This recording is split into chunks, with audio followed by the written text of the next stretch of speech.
ஏய் இங்க பாரு. இங்க உனக்கு ஒரு பிரச்சனைனா யாரும் வரமாட்டாங்க. நீ தான் உன்னை பார்த்துட்டு நான் கேள்வி நல்லா கேளு. அதாவது ஏஐ இருக்குது இல்லையா? ஸோ ஏஐட்ட மட்டும் கரெக்டான கேள்வியை கரெக்டா கேட்டீங்கன்னா உங்களுக்கு சூப்பரான பதில் கிடைக்கும். அது எந்த அளவுக்குன்னா, இப்போ ஒரு கிரெடிட் எனக்கு வந்து கொஞ்சம் பேங்க் பேலன்ஸ்ல வந்து கொஞ்சம் கிரெடிட்ல ப்ராப்ளம் வந்துச்சு.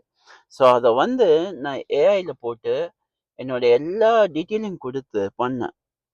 நம்ப மாட்டீங்க, என் கிரெடிட் ஸ்கோர கிட்டத்தட்ட 30% மேல ஹையா கொண்டு வந்துருச்சு. ஸோ ஏஐய வந்து ரொம்ப சூப்பரா யூஸ் பண்ணுங்க. நெறைய கேள்வி கேளுங்க. ப்ராப்பரா யூஸ் பண்ணுங்க.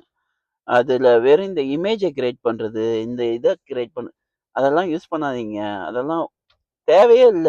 நம்மளே பார்த்துக்கலாம். பட் இந்த மாரி இத ட்ரை பண்ணுங்க ஏஐய. ChatGPT, Gemini எந்த ஏஐ வேணா யூஸ் பண்ணுங்க. பட் கரெக்ட்டான இன்புட் குடுத்து, கரெக்ட்டான கேள்விய கேளுங்க. உங்க லைஃப்பயே மாத்தும். ட்ரை பண்ணி பாருங்க. I love it.